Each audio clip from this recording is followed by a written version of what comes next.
ça se situe dans un contexte où il y a une forme d'usure de part et d'autre, après plus de 10 mois de guerre.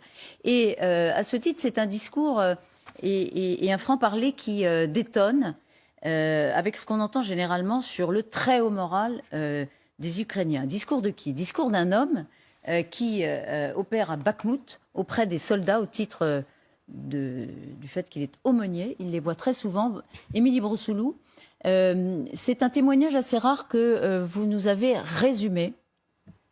Absolument. Donc cet homme, comme vous le disiez, donc il s'appelle Mark Koutchenenko. Il a 26 ans et vous le disiez, donc il est aumônier militaire ukrainien. Il vit seul dans une maison abandonnée à Bakhmout, là où les combats sont extrêmement violents. Vous le savez, l'armée russe tente de prendre cette ville aux Ukrainiens depuis plus de 6 mois. Donc il est précisément ici et il se rend chaque jour auprès des soldats ukrainiens pour soulager leur détresse.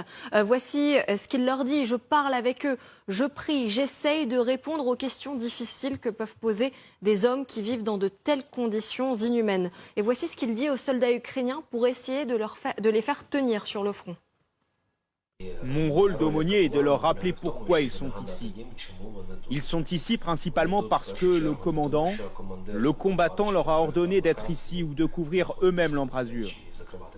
Ils sont ici principalement parce qu'ils sont un bouclier humain entre l'ennemi, nos familles et notre peuple.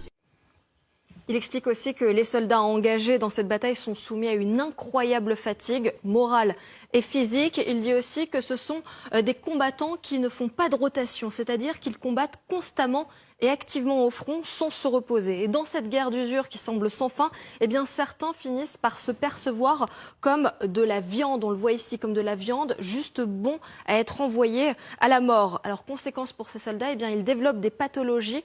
Et c'est assez évident après plus de 10 mois de guerre. L'effet cumulatif de tous ces coups, tout d'abord, il met une pression sur le psychisme. Ensuite, il épuise. Parfois, on en arrive à un point où une personne, à cause de la somme de toutes les contusions, a des pathologies malsaines, des attaques de panique, quand les mains d'une personne tremblent, quand elle devient agitée, quand elle ne peut pas se forcer à partir en mission. Voilà, il décrit aussi le désarroi des soldats, que parfois ils ont le sentiment de mener des combats absurdes et même d'aller au suicide. Écoutez ce qu'il leur dit pour les faire tenir, encore une fois. Et s'ils n'étaient pas là, s'ils n'exécutaient pas ces ordres de suicide absurdes et ainsi de suite, s'il n'y avait pas ces plans du commandement, qui semblent parfois imparfaits ou mauvais dans leur planification, s'il n'y avait pas tout cela, alors les orques, les soldats russes, seraient dans nos maisons, ils violeraient, étriperaient, tueraient, détruiraient. Et enfin, ce qu'il faut savoir, c'est qu'à aucun moment cet aumônier ne leur dit qu'ils vont rentrer chez eux, mais il leur dit qu'ils seront accueillis au royaume de Dieu. Merci. Évidemment, c'est une citation.